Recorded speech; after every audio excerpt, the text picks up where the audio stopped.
Have you ever wondered if the financial system we rely on is as stable as it seems? What if I told you that a storm is brewing, one that could make the Great Depression look like a minor squall? We're talking about the year 2026. Now, before you dismiss this as just another doomsday prediction, stick with me. I'm going to lay out some compelling, data-driven arguments that suggest 2026 could be a year of unprecedented wealth destruction. And more importantly, I'll share what you can do to protect yourself. First, let's talk about debt. Global debt levels are at an all-time high. Governments, corporations, and individuals are more leveraged than ever before. This isn't just a number on a screen, it's a ticking time bomb. The Great Depression was triggered by a stock market crash fueled by excessive borrowing. Today, the scale of borrowing is exponentially larger. Think about it. Government stimulus packages, zero interest rate policies for over a decade, and a culture of buy now, pay later. All of this has created a massive credit bubble. When this bubble bursts, the fallout will be catastrophic. Let's look at the numbers. In the late 1920s, U.S. household debt to GDP was around 100%. Today, in many developed nations, it's significantly higher. Corporate debt has also exploded, with many companies staying afloat only because they can borrow money so cheaply. These are often called zombie companies. They don't generate enough profit to cover their debt payments, so they just keep borrowing more to survive. What happens when interest rates rise, as they are now, and that cheap money dries up?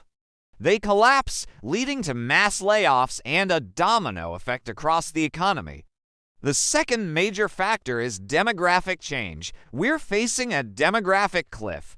The massive baby boomer generation is entering retirement. This is a double whammy for the economy. First, as they retire, they will start selling their asset stocks, bonds, real estate to fund their golden years. This massive sell-off will put immense downward pressure on asset prices. Think of it like a crowded theater where everyone tries to exit at once. Chaos ensues, and the value of a seat, or in this case, an asset, plummets. Simultaneously, with fewer people working and more people drawing pensions and Social Security, the strain on government finances will become unbearable. Governments will be forced to either raise taxes dramatically, cut benefits, or print more money, which leads to hyperinflation. None of these options are good for wealth preservation. The Great Depression didn't have this demographic headwind. In the 1930s, the population was young and growing, which eventually helped fuel the recovery. We don't have that luxury this time around. Third, let's consider the nature of our modern economy.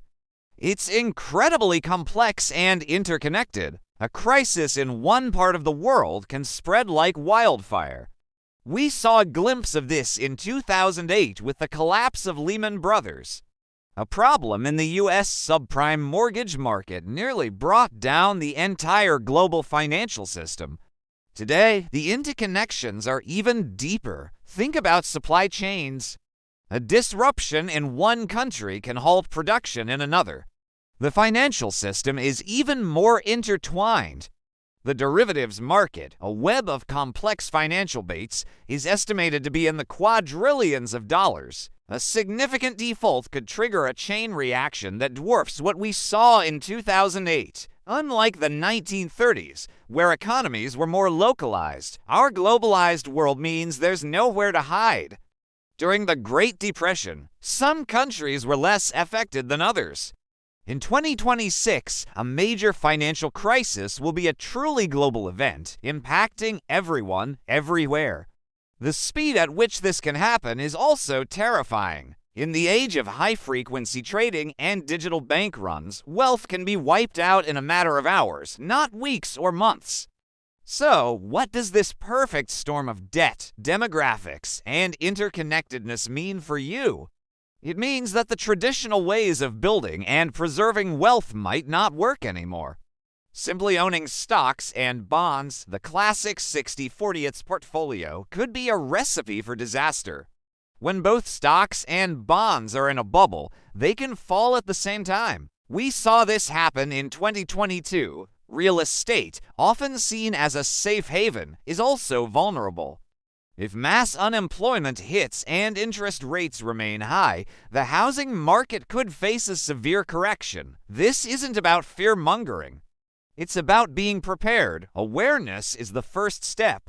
You need to understand the risks we're facing. The Great Depression taught us that those who saw the signs and acted beforehand were able to protect their wealth and even prosper. So, what are the modern-day lifeboats? First, diversification is key, but not the old-school kind. We need to think beyond just stocks and bonds.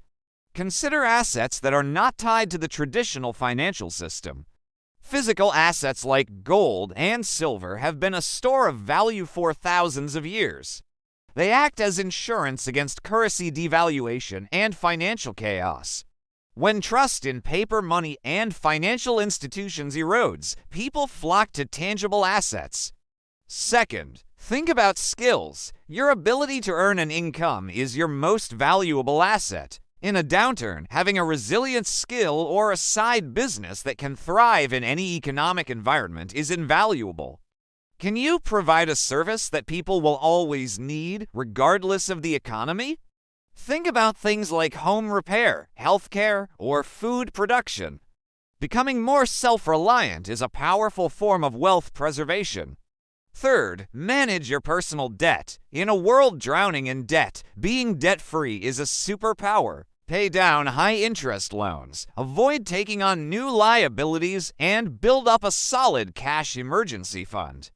Cash might lose value to inflation, but having liquidity in a crisis is crucial. It gives you options. Finally, stay informed but don't panic. The mainstream financial media often has a vested interest in keeping the party going. They'll tell you everything is fine until the moment it isn't. Seek out independent analysis and diverse viewpoints. Understand the big picture, the long-term cycles of debt and economic activity. History provides a roadmap. The patterns are there for those who are willing to look. The year 2026 is a focal point, a confluence of these powerful trends. It represents the moment when the long-term debt cycle, demographic shifts, and global fragilities could all come to a head. The wealth destruction could be immense because the wealth created in the preceding bubble was artificial, fueled by debt and financial engineering rather than genuine productivity. The Great Depression was a defining event of the 20th century. It reshaped society and the economy for decades. The coming crisis has the potential to be even more transformative. But unlike those who were blindsided in 1929, we have the benefit of hindsight and access to more information than ever before. We can see the cracks forming in the foundation. The question is, will we act on that knowledge? Start today. Review your finances, reevaluate your investment strategy, and build your resilience. Don't wait until the storm hits. By understanding the forces at play, you can position yourself not just to survive, but to protect your family and your future from the great wealth destruction of 2026. This isn't just about money. It's about freedom and security in an increasingly uncertain world. Thanks for watching. If you found this information valuable, please like, subscribe, and hit the notification bell so you don't miss our future deep dives into how to navigate these challenging times. Stay safe and stay prepared.